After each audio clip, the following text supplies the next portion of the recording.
One of the most important things about communication is vocal clarity. And when we have a clear message with a clear voice, everything becomes more believable. And by emphasizing and clearly pronouncing our words, it can have a greater impact. I'm going to take you through my personal warm-up routine. There are several exercises and all of them will help you to become more aware of the muscles in your mouth. We need these muscles in order to emphasize words and in order to really speak with strength and clarity. So I'm going to do each one quite slowly, and afterwards I'll talk a little bit about what I'm doing to give you an idea of why we're doing these things.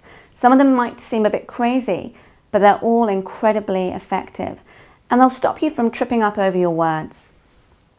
So the first exercise is ho-hum.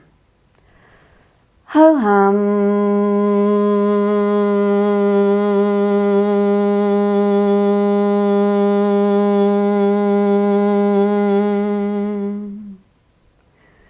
So notice that my throat is opening here, and I'm slightly using muscles in my lower jaw to stop too much air coming forwards, because on the H sound, that is the beginning, the ho, quite often a lot of air wants to come forwards. So we're going to do something similar for the next one, but this time I'm going to lower my bottom jaw.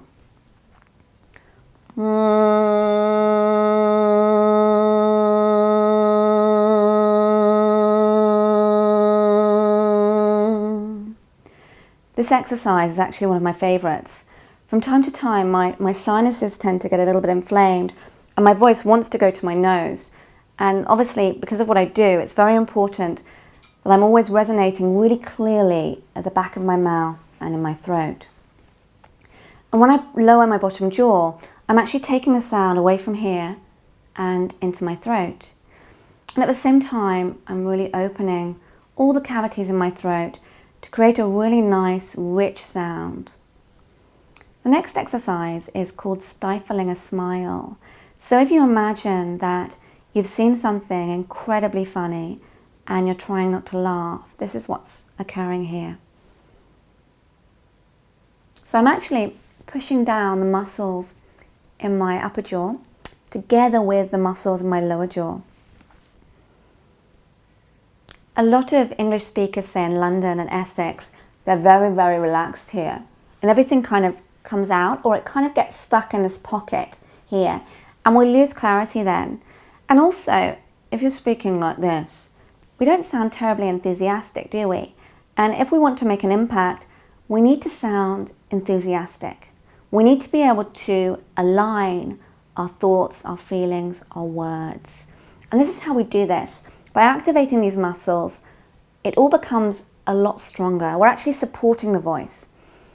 And a lot of the time throughout all my videos and with my lessons with clients, I repeat that people need to support their voice more. When I first learned this, I was probably about 10 years old, and I really didn't understand exactly what was meant by this.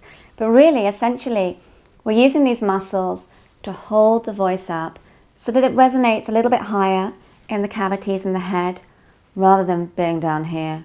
Because this is what creates quite a monotone voice. It's quite a monotone tone, and it's not terribly engaging.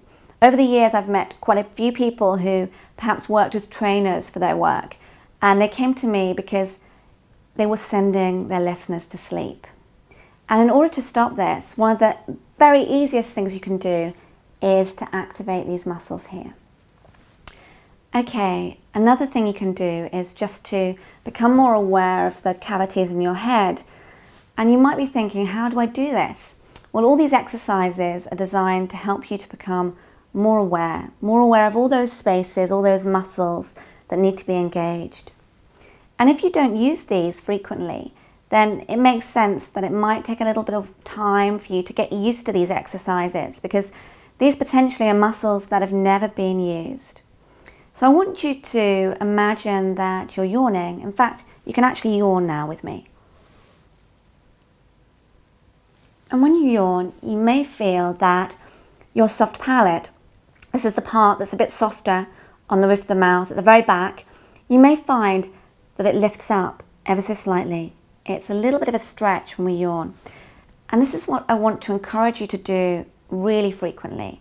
So if you can do a stretch now, bringing down the lower jaw and lifting up the soft palate.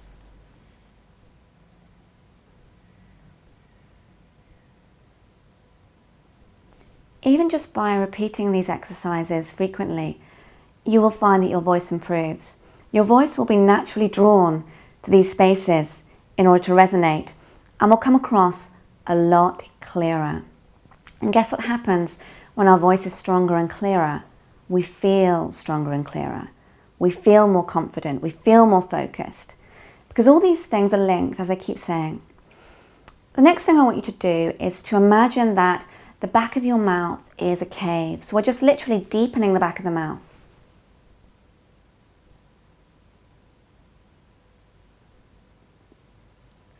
And now stretching your lower jaw and your lips forwards, whilst also pulling back, so holding back at the back.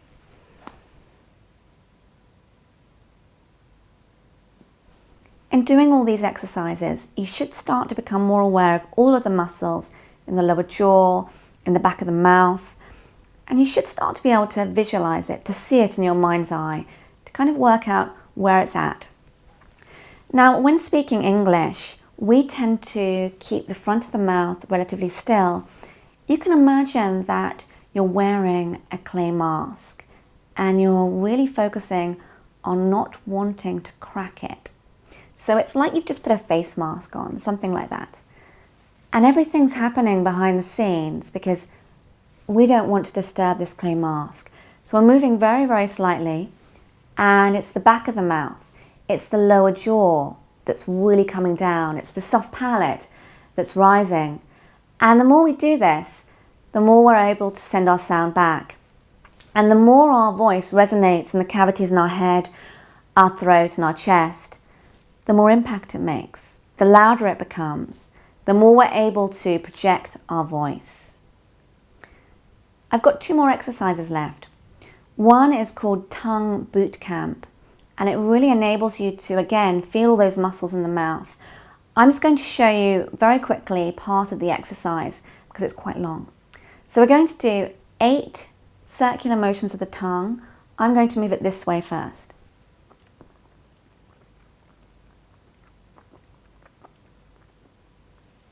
And then the other direction.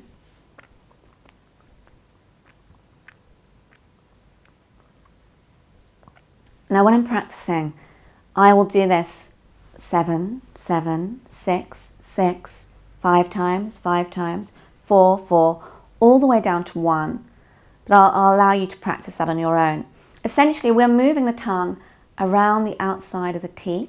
So in between the teeth and the lips, we're moving it round in a clockwise and anti-clockwise motion. And your tongue root is here. And so as you can imagine, you're working a lot of muscles here. And we use the tongue quite a bit when we're speaking, so it's good to stretch it out a bit.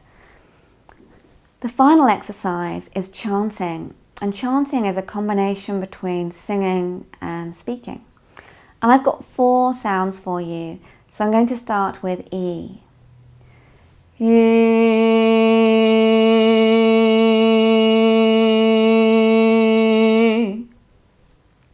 When I do this, I'm really opening the back of my mouth like a cave. And it's as much for the sound as it is for the sensations. I really want to open all these cavities. A. A.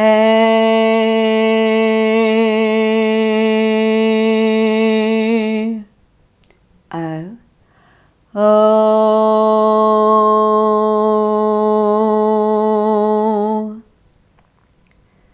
O.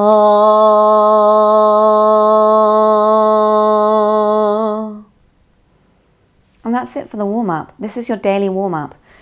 I urge you to practice this throughout the day. So perhaps every time you come in contact with water, so while you're washing your hands, you're taking a shower, a bath, you're washing up, think how many times we come into contact with water each day. So I want you to do at least one of these exercises. And when it comes to the chanting, you might think it's a bit noisy, but you can actually do it silently. You can imagine that sound in your throat, and you'll feel that it has a very, very similar effect. So So all these exercises, they don't just help with clarity, they will also help for you to improve the quality of your voice. As I said, from time to time my voice goes into my nose, and these exercises help immensely. So just experiment, see what kind of an effect it'll have on your voice. Remember, it's not necessarily about speaking like other people, it's about making the most of your voice.